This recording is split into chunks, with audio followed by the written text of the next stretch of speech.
মৰমৰ ছাত্ৰ ছাত্ৰীসকল, তোমালোক আটাইকে স্বাগতম জনাইছোঁ।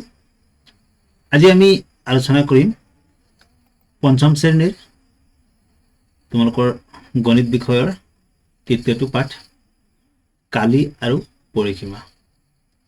পাঠটোৰ নাম হৈছে কালি আৰু পৰিসীমা। এই পাঠটো তোমালোকৰ কিতাপত পৃষ্ঠা নং 31 পৰা 46 লৈকে আছে।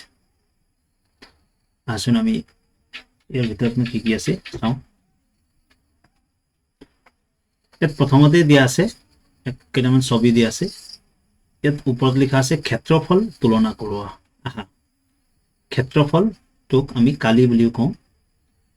কালি বা ক্ষেত্ৰফলৰ তুলনা কৰি চাওঁ। ইয়াত তিনিটা ছবি দিয়া আছে। কোনটো ছবিয়ে বেছি ঠাই আগুৰি আছে? আৰু ইয়াত তলত লিখা আছে যিটো চিত্ৰই বৰ্গ কাগজখনৰ বেছি বৰ্গ আগুৰি থাকিব সেই চিত্ৰটোৰ কালি বেছি। অৰ্থাৎ এ, বি আৰু চি এই তিনিটা চিত্ৰৰ ভিতৰত যিটোৱে বেছি ঠাই যিটো বেছি বৰ্গ পাম, এই সৰু সৰু যে বৰ্গ আছে, যিটোৱে বেছিকে আগুৰি আছে তাৰে ক্ষেত্ৰফল কালি বেছি হ'ব। ইয়াত কাষত লিখা আছে এই এটা ঘৰটোৱে কি বুজাইছে? 1 বৰ্গ চেণ্টিমিটাৰ। অৰ্থাৎ ইয়াত আমি যিমানটা ঘৰ পাম সিমান বৰ্গ চেণ্টিমিটাৰ চিত্ৰটোৱে আগুৰি আছে। এইটো আমি চাওঁ। ইয়াত কেইটা আছে? 1 2 3 4 5 6 7 8 কেইটা আছে? 8টা আছে। আৰু এনেকে থিয়কে 1 2 3 তিনিটা, অৰ্থাৎ 8টাকে 3 শাৰী আছে। এই থিয়টোৱে কি বুজাইছে? 3 শাৰী আছে বুলি বুজাইছে, বা 3টাকে 8 শাৰী আছে। এনেকে থিয়কে যদি আমি ধৰো তেতিয়াহ'লে থিয়কে 8 শাৰী আছে, এটা শাৰীত 3টা বৰ্গ আছে। এতিয়া ইয়াত 8, এইটো 16, এইটো 24, অৰ্থাৎ 8 3 গুণ 24। তেতিয়াহ'লে এই কেইটা ঘৰ আগুৰি আছে? 24টা ঘৰ আগুৰি আছে। অৰ্থাৎ ইয়াৰ কালি কি হ'ব তেতিয়াহ'লে? 24 বৰ্গ চেণ্টিমিটাৰ। এটা ঘৰে 1 চেণ্টিমিটাৰ হ'লে 24টা ঘৰে 24 বৰ্গ চেণ্টিমিটাৰ। ইয়াত চোৱাচোন, 8 পূৰণ 3 চেণ্টিমিটাৰ সমান 24 বৰ্গ চেণ্টিমিটাৰ। অৰ্থাৎ এই চিত্ৰটোৰ ক্ষেত্ৰফল বা কালি হ'ব 24 বৰ্গ চেণ্টিমিটাৰ। তাৰপিছত আহোঁ বি লৈ। 1 2 3 4 5টা ঘৰ আগুৰি আছে আৰু থিয়কে 1 2 3 4 5, অৰ্থাৎ এইটো এটা বৰ্গ হৈছে। আমি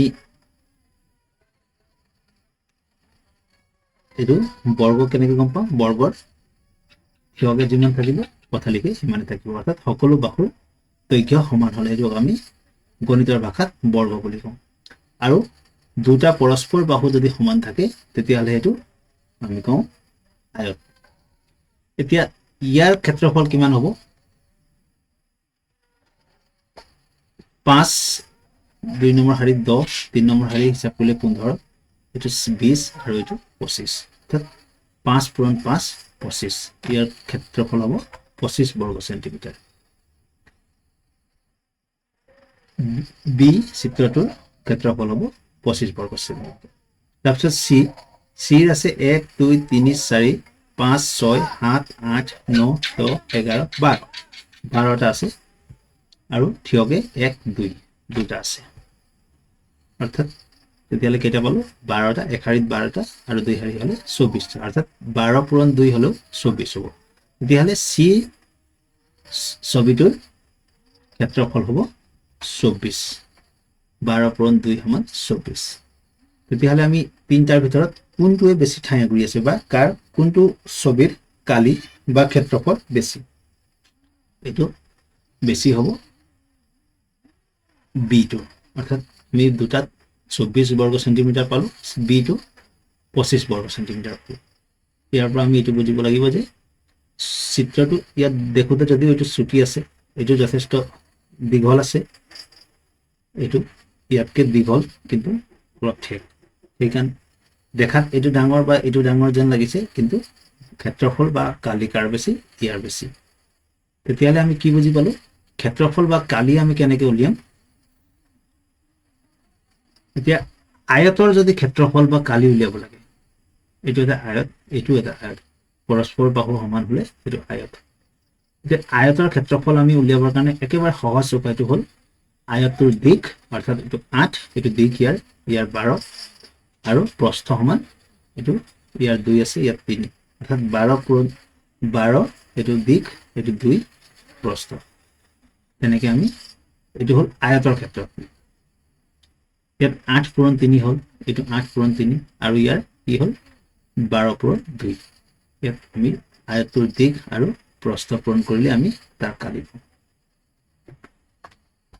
আৰু বৰ্গৰ ক্ষেত্ৰত কি হয় বৰ্গৰ ক্ষেত্ৰফল বা কালি কেনেকৈ উলিয়াম বাহু পূৰণ বাহু অৰ্থাৎ যিকোনো এটা বাহু আৰু যেহেতু এটা বাহু সমান ইয়াৰ যিমান হ'ব বাকি তিনিটা বাহুৰ সমান দৈৰ্ঘ্য সমানে হ'ব কাৰণ চাৰিটা বাহু যদি সমান থাকে তাকে আমি বৰ্গ বুলি কওঁ সেইকাৰণে বৰ্গৰ কালি উলিওৱাটো আৰু সহজ যিকোনো এটা বাহুৰ জোখ পালে আমি তাৰ লগত আৰু সেই নিৰ্দিষ্ট সংখ্যাটোকে আকৌ এবাৰ পূৰণ কৰিলে যেনে ইয়াত 5 আছে ইয়াতো 5 হ'ল ইয়াত যদি 4 থাকে এইটো 4 হ'ব তেতিয়া এইটো 3 হলে 3 হ'ব কাৰণ বৰ্গ বুলি ক'লে চাৰিওফালে সমান থাকে সেইকাৰণে বৰ্গৰ ক্ষেত্ৰফল বা কালি উলিয়াবলৈ বাহু পূৰণ বাহু আমি কেইটামান অংক কৰি যাওঁ তেতিয়া আমি বেছি সহজভাৱে বুজি যাব তলৰ চিত্ৰসমূহৰ কালি নিৰ্ণয় কৰা এইটো দুইটা আয়ত ক্ষেত্ৰ হয় কাৰণ এইটো 8 সেন্টিমিটাৰ আছে আৰু এইটো 4 সেন্টিমিটাৰ আছে আৰু আমি দেখাতে গম পাইছো এইফালে যিমান দীঘল এইটো সমানে দীঘল আৰু এইটো যিমান দীঘল এইটো সিমানে দীঘল গতিকে এইটো আয়ত এইটো এটা আয়ত এই আয়তটোলৈ চাওঁ 8 সেন্টিমিটাৰ বহল আৰু প্ৰস্থ এইটো দিশ 8 সেন্টিমিটাৰ আৰু প্ৰস্থ কিমান আছে 4 এতিয়া আমি কালি কেনেকৈ উলিয়াম আয়তৰ কালি সমান দিশ পূৰণ প্ৰস্থ আয়তৰ কালি সমান দিশ পূৰণ প্ৰস্থ এতিয়া দিশ আছে 8 সেন্টিমিটাৰ পূৰণ প্ৰস্থ আছে 4 সেন্টিমিটাৰ এতিয়া 8 পূৰণ 4 হলে 32 বৰ্গ সেন্টিমিটাৰ যেহেতু আমি দুটা সেন্টিমিটাৰ এইটো এটা সেন্টিমিটাৰ পূৰণ কৰিছো সেইকাৰণে আয়তৰ কালি উলিয়াওঁতে বা বৰ্গৰ কালি উলিয়াওঁতে তাৰ শেষত যিটো জোখ পাম সেই জোখটোক আমি বৰ্গটো আমি লিখিব লাগিব মিটাৰ হলে বৰ্গ মিটাৰ কিলোমিটাৰ হলে বৰ্গ কিলোমিটাৰ আৰু সেন্টিমিটাৰ হলে বৰ্গ সেন্টিমিটাৰ তেনেকৈ বৰ্গটো আমি লিখিব লাগিব এতিয়া ইয়াত চাওঁ খ দৈৰ্ঘ্য দিশটো 6 সেন্টিমিটাৰ আৰু প্ৰস্থ 3 সেন্টিমিটাৰ এতিয়া কালি সমান কি হ'ব আয়তৰ কালি দিশ পূৰণ প্ৰস্থ এতিয়া 6 পূৰণ 3 হলে ইয়াৰ আমি কালিটো উলিয়াব পাৰোঁ তেনে সহজ 6 পূৰণ 3 দীঘৰ জেগাত আমি 6 সেন্টিমিটাৰ লিখি দিলোঁ প্ৰস্থৰ জেগাত 3 সেন্টিমিটাৰটো লিখি দিলোঁ আৰু দুইটাকে পূৰণ কৰিলোঁ আৰু শেষত দুটা যেহেতু আমি সেন্টিমিটাৰ পূৰণ কৰিছোঁ সেইকাৰণে এইটো বৰ্গ সেন্টিমিটাৰ জানো আহা সেন্টিমিটাৰ সমান সেন্টিমিটাৰ এইটো সেমিটোক আমি সেন্টিমিটাৰ বুলিয়ে লিখোঁ কেতিয়াবা আমাৰ লিখাত সুবিধাৰ কাৰণে বা চমু হ'বৰ কাৰণে আমি সেমি বুলি লিখোঁ সেমি মানে হৈছে সেন্টিমিটাৰ মি মানে মিটাৰ আমি কেতিয়াবা তেনেকৈ চমুকৈ লিখোঁ সেইটো মনত ৰাখিব লাগিব আৰু প্ৰথম ছত এগাৰ সে আৰু দ্বিতীয় ছত এগাৰ সে এইটো দুইটাই শুদ্ধ কেতিয়াবা আমি এইটো সেন্টিমিটাৰ লিখোঁ আৰু কেতিয়াবা এইটো বুলিও লিখোঁ হয়তো তোমালোকৰ কিতাপত এইটো আছে মই এইটো লিখিছোঁ বা কিতাপত এনেকুৱা থাকিব পাৰে মই এইটো লিখিব পাৰোঁ সেইটো তোমালোকে বেলেগ বুলি নাভাবিবা তলৰ চিত্ৰসমূহৰ কালি নিৰ্ণয় কৰোঁ এতিয়া এইটো দেখাত আমি কেনেকৈ গম পাইছোঁ এইটো 4 সেন্টিমিটাৰ এইটো 4 সেন্টিমিটাৰ গতিকে এইটো এটা বৰ্গ হ'ব এইটো 3 সেন্টিমিটাৰ এইটো 3 সেন্টিমিটাৰ গতিকে এইটো এটা বৰ্গ হ'ব এইটো বৰ্গ ইয়াৰ আমি বৰ্গৰ কালি কেনেকৈ উলিয়াওঁ এটা বাহু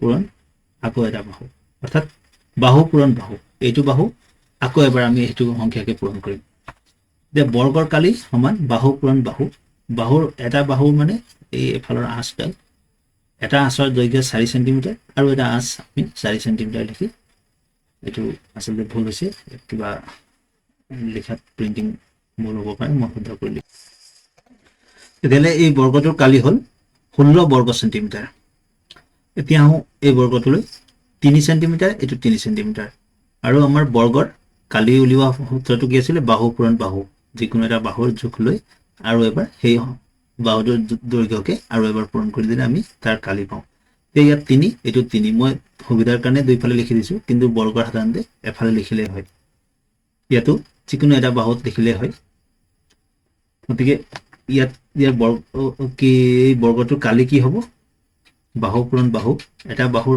দৈৰ্ঘ্য 3 সেন্টিমিটাৰ আকৌ 3 সেন্টিমিটাৰ পূৰণ কৰিলোঁ সমান 9 বৰ্গ সেন্টিমিটাৰ এনেকৈ আমি বৰ্গ আৰু আয়তৰ কালি উলিয়াব পাৰোঁ। এতিয়া কালিৰ এককবোৰ হ'ল বৰ্গ চেণ্টিমিটাৰ, বৰ্গ মিটাৰ আৰু বৰ্গ কিলোমিটাৰ। আমি যদি অলপ চুটি হয় বা সৰু আকাৰ হয় তেতিয়াহ'লে আমি চেণ্টিমিটাৰ জোখ লওঁ, আৰু যদি অলপ দীঘল হয় তেতিয়াহ'লে তাক আমি মিটাৰত লওঁ, আৰু একেবাৰে দীঘল যদি হয় তেতিয়াহ'লে কিলোমিটাৰত হ'ব। এইকেইটা আমি মনত ৰাখিব লাগিব। জিতেনৰ দেউতাকে তেওঁৰ শোৱনি কোঠাটোৰ মজিয়াখনত টালি লগাবলৈ বিচাৰিলে। কোঠাটোৰ দিশ 14 ফুট আৰু প্ৰস্থ 12 ফুট। যদি বজাৰৰ পৰা অনা টালিৰ দিশ 2 ফুট আৰু প্ৰস্থ 2 ফুট হয় তেন্তে প্ৰতিখন টালিৰ কালি কিমান হ'ব?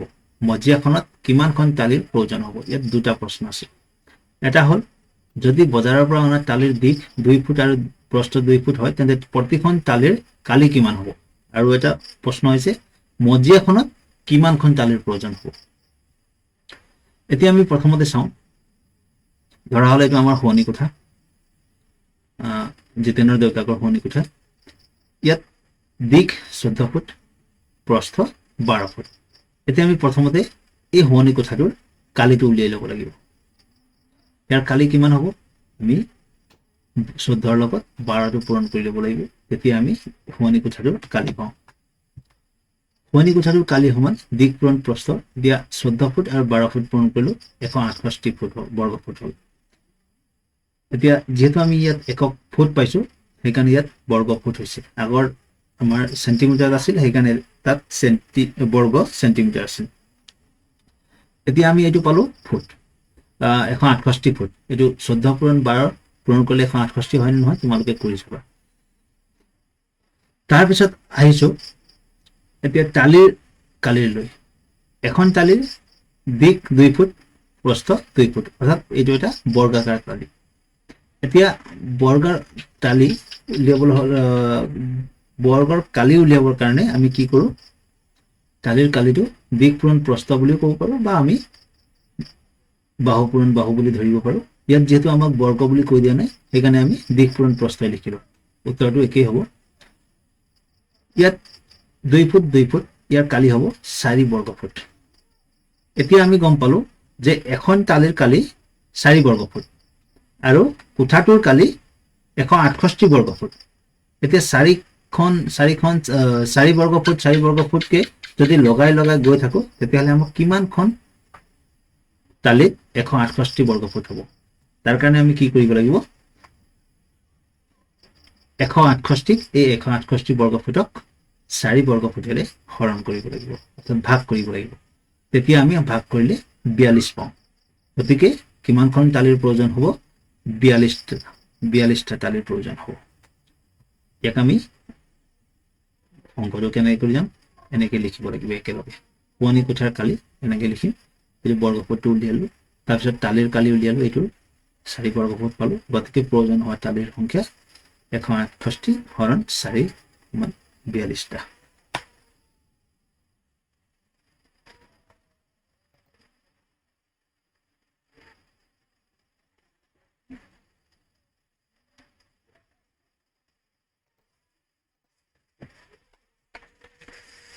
এতিয়া এইটো চিত্ৰত চাওঁ, বৰ্গাকৃতি আয়তাকৃতিৰ বাহিৰে আন আকৃতিৰ ক্ষেত্ৰফল উলিয়াই অহা। এতিয়া আমি বৰ্গ হ'লে বাহু পূৰণ কৰিলে আমি তাৰ কালি পাওঁ।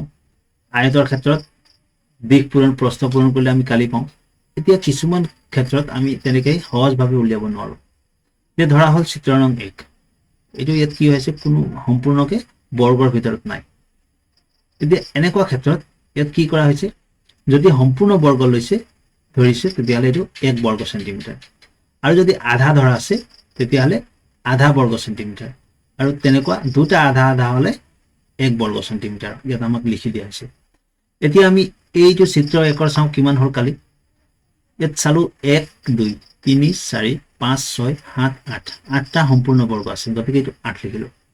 তাৰপিছত আধাকে কেইটা আছে? 1 2 3 4, এটা আধা, দুটা আধা, তিনিটা আধা, চাৰিটা আধা।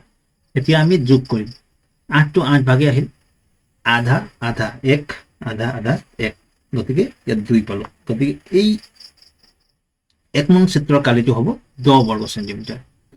2 নং চিত্ৰৰ ক্ষেত্ৰত চাওঁ, এইটো ইয়াত সম্পূৰ্ণ বৰ্গ কেইটা আছে 1 2 3 4 5 6 7 8 9 10 11 12 এইটো 13 আৰু এইটো 14টা সম্পূৰ্ণ বৰ্গ আছে এইটো 14টা তাৰ পিছত আধা বৰ্গ কেইটা আছে 1 ইয়াত 2 ইয়াত 3 4 এইটো 5 এইটো 6 এইটো 7 এইটো 8 এইটো 9 এইটো 10 অৰ্থাৎ আধা আধা 10টা হলে ইয়াত মই যোগ কৰি দেখুৱা নাই ইয়াত যোগ কৰি দেখুৱাইছিল ইয়াত পূৰণ কৰি দেখুৱাইছো আধা আৰু 10 হলে মুঠ হ'ব 5 অৰ্থাৎ আধা দুটা আধা হলে 1 চাৰিটা আধা হলে 2 ছটা আধা হলে 3 আঠটা আধা হলে 4 আৰু 10টা আধা হলে 5 14 যোগ 5 সমান 19 বৰ্গ সেন্টিমিটাৰ ইয়াৰ 19 বৰ্গ সেন্টিমিটাৰ এতিয়া এই তৃতীয়টো কালি চাওঁ 1 2 3 4 5 6 7 8 9 10 10টা সম্পূৰ্ণ বৰ্গ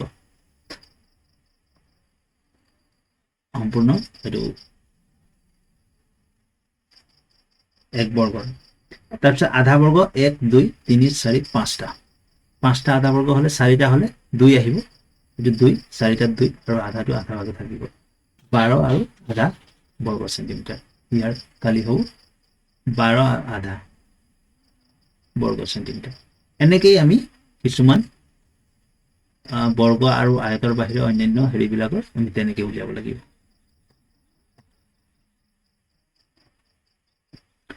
এতিয়া হও পৰিসীমালৈ আমি পাঠত পাইছিলো দুটা ভাগ এটা হল কালি আৰু পৰিসীমা আমি কালিৰ বিষয়টো আলোচনা কৰিলো এতিয়া পৰিসীমাৰ বিষয়টো আলোচনা কৰো প্ৰথমতে পৰিসীমা মানে কিনো জানিলো চাৰি সীমাৰ মুঠ জোখকে পৰিসীমা বোলে কি বুলি ক'লে চাৰি সীমা অৰ্থাৎ এইটো এটা সীমা এইটো এটা সীমা এইটো সীমা এইটো সীমা এই চাৰিটা সীমা যদি আমি জোখ লওঁ সেইটো হল পৰিসীমা বা আমি আৰু সহজভাৱে ল'ব পাৰো আয়তৰ পৰিসীমা যদি আয়ত এনেকুৱা যদি পোন থাকে দুটা সমান পৰস্পৰ বাহু সমান থকা যদি আয়ত ক্ষেত্ৰৰ নিচিনা মাটি হয় বা যিকোনো জুখিবলগীয়া হয় তেতিয়াহলে আমাৰ কি হ'ব 2 পূৰণ দিগ আৰু প্ৰস্থ এইটো দিগ এইটো প্ৰস্থ যোগ কৰি 2 ৰে পূৰণ কৰি দিলে তাৰ আমি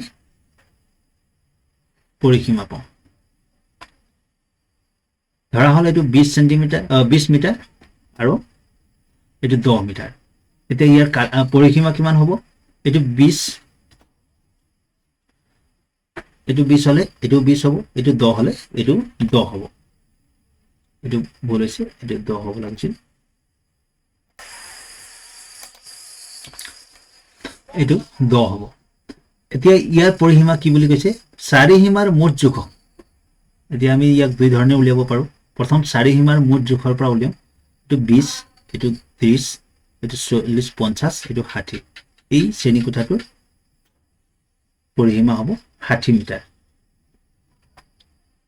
এই পৰিসীমা সমান 20 10 20 10 মুঠ 60 মিটাৰ এইটো ইয়াৰ পৰিসীমা এইটো আমি প্ৰথম লাইনটো বা প্ৰথম শাৰীটোৰ হিচাপত উলিয়ালো এতিয়া এইটো যেহেতু আয়ত ইয়াক আমি অন্য ধৰণে উলিয়াব পাৰো এতিয়া আয়তৰ পৰিসীমা 2 পূৰণ দিগ যোগ প্ৰস্থ এতিয়া ইয়াত আমি দেখুৱাব পাৰো আয়তৰ পৰিসীমা 2 পূৰণ দিগ যোগ প্ৰস্থ এতিয়া সমান 2 টো 2 ভাগে ৰাখিলো পূৰণটো পূৰণ ভাগে থাকিল দীঘৰ ঠাইত আমি 20 লিখিলো এইটো 20 এইটো প্ৰস্থৰ ঠাইত 10 মিটাৰ এইটো আমি 10 লিখিলো এতিয়া 2 পূৰণ এতিয়া 20 যোগ 10 সমান 30 হল সমান 60 অৰ্থাৎ 30 ৰ লগত 2 টো পূৰণ কৰিলে 60 হল আমি এনেকুৱা ক্ষেত্ৰত আমি সদায় মনত ৰাখিব লাগিব এই যে ব্ৰেকেটৰ ভিতৰত যিখিনি লিখিছো এই ব্ৰেকেটৰ ভিতৰত লিখাখিনি আমি প্ৰথমতে সমাধান কৰি ল'ব লাগিব নহলে কিন্তু আমি শুদ্ধ উত্তৰটো নাপাম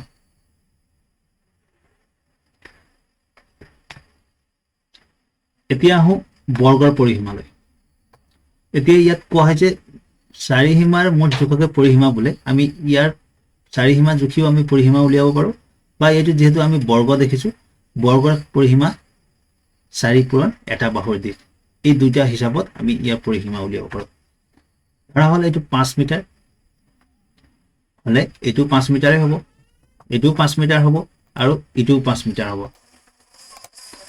যেহেতু এইটো এটা বৰ্গ হয় গতিকে ইয়াৰ চাৰিওফালে চাৰিটা বাহুৰ দিশ বা দৈৰ্ঘ্য সমানে হ'ব এতিয়া বৰ্গৰ পৰিসীমা আমি দুই ধৰণে উলিয়াব পাৰো চাৰিসীমাৰ মুঠ যোগ হিচাপে উলিয়াব পাৰো এইটো 5 এইটো 5 এইটো 5 এইটো 5 5 5 10 এইটো 5 15 এইটো 20 গতিকে ইয়াৰ পৰিসীমা আমি 20 বৰ্গ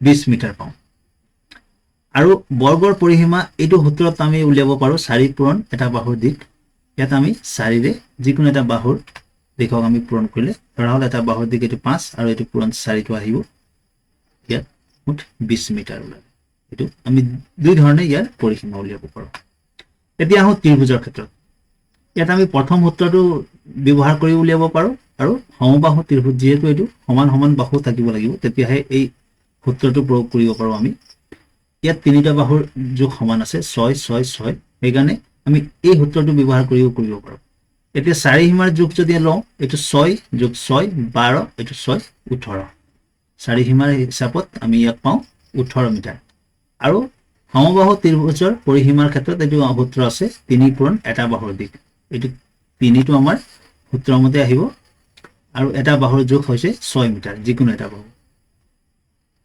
এতিয়া 3 6 গুণ 18 মিটাৰ গতিকে এই সূত্ৰটো ব্যৱহাৰ কৰি আমি যিকোনো আয়ত বৰ্গ বা ত্ৰিভুজৰ পৰিসীমা আমি উলিয়াব পাৰো আমাক যদি আয়তাকৃতিৰ বা বৰ্গাকৃতিৰ বা সমবাহু ত্ৰিভুজৰ বুলি যদি উল্লেখ কৰে তেতিয়াহলে এই সূত্ৰটো ব্যৱহাৰ কৰিম আৰু যদি আমাক একো কোৱা নহয় তেতিয়াহলে আমি এই চাৰিসীমাৰ মুঠ যোগ উলিয়াম তলৰ আকৃতিৰ পৰিসীমা উলিওৱা এতিয়া ইয়াত আমি কোনো সূত্ৰ ব্যৱহাৰ কৰিব নোৱাৰো কাৰণ এইটো আয়তো নহয় বৰ্গও নহয় আৰু সমবাহু ত্ৰিভুজ নহয় গতিকে ইয়াত কি কৰিম আমি ইয়াত গোটেইকেইটা যোগ লম ইয়াত চাৰিসীমাৰ যোগ কেনেকৈ লম 10 এইটো 3 এইটো 3 এই 4 4 2 2 3 3 2 এইটো 2 3 এইটো 3 এইটো 3 এইটো 3 মুঠ আমি যোগ কৰি পাইছো 30 মিটাৰ তোমালোকে এই গোটেইখিনি যোগ কৰি চাবা তেতিয়া আমি 30 পাওঁ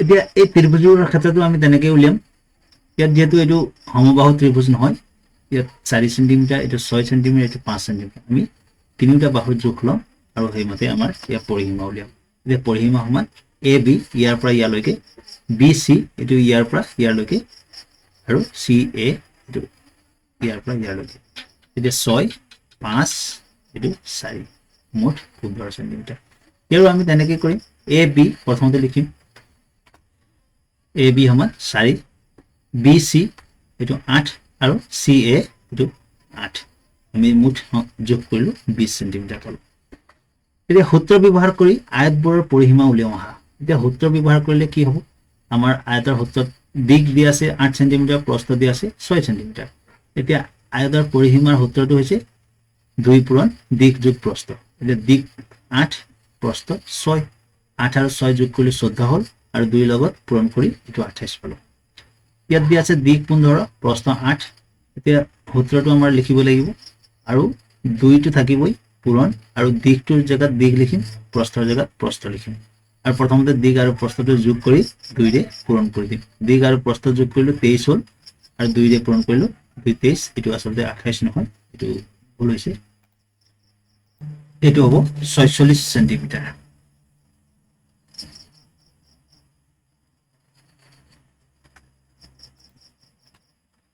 সূত্ৰ ব্যৱহাৰ কৰি বৰ্গৰ পৰিসীমা উলিয়াও বাহুৰ যোগ 8 সেন্টিমিটাৰ এতিয়া আমাৰ সূত্ৰ কি আছিল বৰ্গৰ পৰিসীমা 4 পূৰণ বাহুৰ যোগ যিকোনো এটা বাহুৰ যোগ হ'লে হ'ল এতিয়া 4 পূৰণ 8 এটো 8 সেন্টিমিটাৰ যেহেতু বাহুৰ যোগ দিয়া আছে এটো 8 8 4 গুণ 32 ইয়াতে তেনেকৈ দিয়া আছে বাহুৰ যোগ 5 সেন্টিমিটাৰ এতিয়া বৰ্গৰ পৰিসীমা হিচাপে সূত্ৰটো হৈছে 4 পূৰণ যিকোনো বাহুৰ যোগ 5 সেন্টিমিটাৰ দিয়া আছে 5 4 গুণ 20 এটো ভুল হৈছে বহুত ভুল হৈছে এটো হ'ব লাগে 5 4 গুণ 20 সেন্টিমিটাৰ এতিয়া সমস্যামূলক প্ৰশ্ন এখিলা আয়তাকৃতিৰ কাগজৰ দৈৰ্ঘ্য আমাক কি কৈছে আয়তাকৃতিৰ অৰ্থাৎ আয়তৰ নিচিনা কাগজ দৈৰ্ঘ্য 12 সেন্টিমিটাৰ আৰু প্ৰস্থ 10 সেন্টিমিটাৰ হলে ইয়াৰ পৰিসীমা কিমান এতিয়া এটো যেহেতু আয়ত বুলি কৈছে আমাক আয়তৰ আকৃতি গতিকে আয়তৰ পৰিসীমাৰ সূত্ৰটো আমি ইয়াত ব্যৱহাৰ কৰিম আয়তৰ পৰিসীমা হিচাপে 2 পূৰণ দিক যোগ প্ৰস্থ 2টো আহিলে দিক দৈৰ্ঘ্যৰ জেগাত আমি 12 লিখিলো, প্ৰস্থৰ জেগাত 10 লিখিলো, আৰু 10 আৰু 12 যোগ কৰি 22 পালো, 2 লগত পূৰণ কৰি এটো হ'ল 44 সেন্টিমিটাৰ।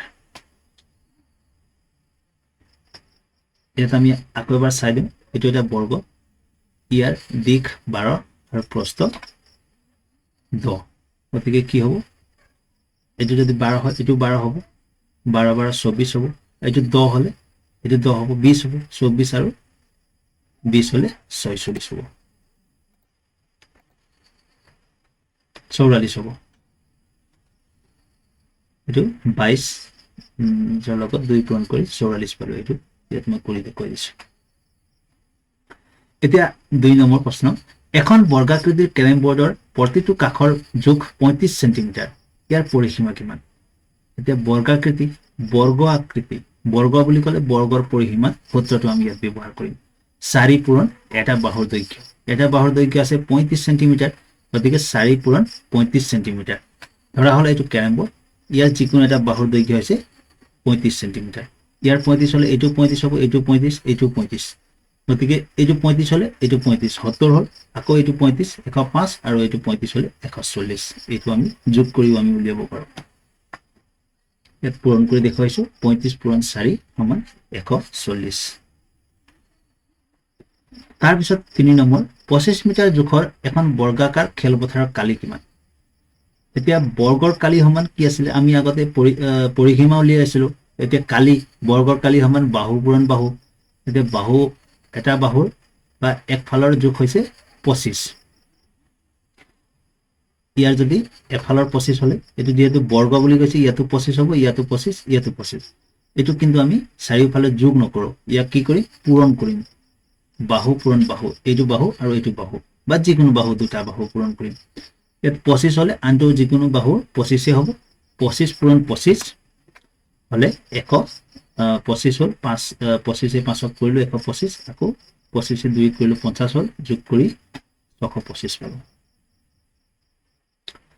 ইয়াত কোৱা হৈছে এটা আয়তৰ দৈৰ্ঘ্য 40 সেন্টিমিটাৰ আৰু প্ৰস্থ 30 সেন্টিমিটাৰ হলে আয়তটোৰ কালি কিমান?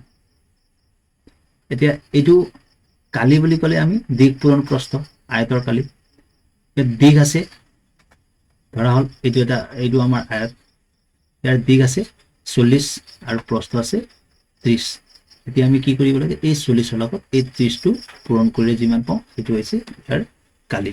আৰু আয়তৰ কালি বা বৰ্গৰ কালিৰ ক্ষেত্ৰত আমি বৰ্গ সেন্টিমিটাৰটো আমি ব্যৱহাৰ কৰিম, বৰ্গটো আমি লিখিব লাগিব। ইয়াত আমি পূৰণ কৰি দেখুৱাইছো, ইয়াত যদিও আমি অংক কৰোঁতে দুটা শূন্য একেলগে নিলিখো, কিন্তু ইয়াত তোমালোকৰ সুবিধাৰ কাৰণে মই এই নিয়মত কৰি দেখুৱাইছো, চাই লওক। তাৰপিছত এখন আয়তৰ পৰিসীমা 40 সেন্টিমিটাৰ আৰু দিক 15 সেন্টিমিটাৰ হলে প্ৰস্থ কিমান হ'ব?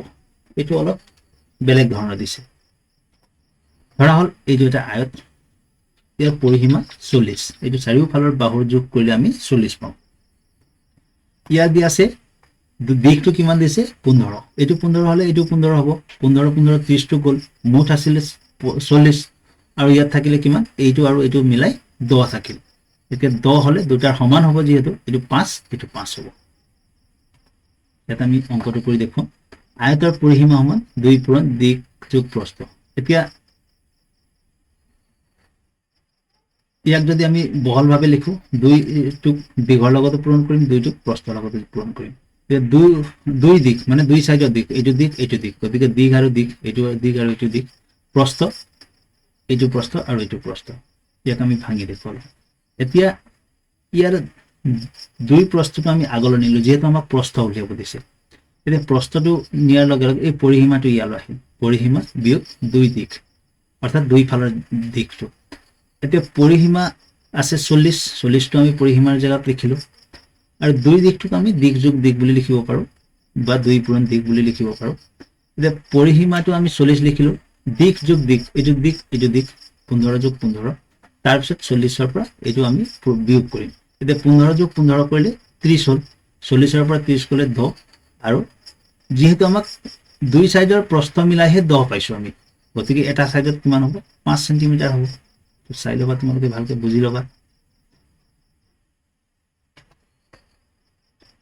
তেতিয়াহ'লে ইয়াৰ প্ৰস্থটো হ'ব 5 সেন্টিমিটাৰ আমি এতিয়া যোগ কৰি চাওঁচোন 15 5 20 15 5 20 সমান 40 পালো গতিকে ইয়াৰ উত্তৰটো হৈছে কিন্তু এই ফৰ্মুলাটো তোমালোকে বা এই সূত্ৰটো তোমালোকে বুজি পাইছে নে নাই সেইটো ভালকে চাই ল'বা এতিয়া 5 নম্বৰ 48 সেন্টিমিটাৰ দৈৰ্ঘ্যৰ সূতাৰে এটা আয়ত সজা হ'ল আয়তটোৰ প্ৰস্থ 8 সেন্টিমিটাৰ হলে দিশ কিমান হ'ব এতিয়া আমাক কি কোৱা হৈছে আগৰ নিচিনা এইটো কথা এটা আয়ত সজা হৈছে ইয়াৰ চাৰিওফালে জুখিলে কি হ'ল এইটো সূতা লোৱা হৈছে ইয়াত 48 সেন্টিমিটাৰ হৈছে চাৰিওফালৰ জোখ এতিয়া প্ৰস্থটো এই সাইডটো দুটা জুখিলে 8 পাইছে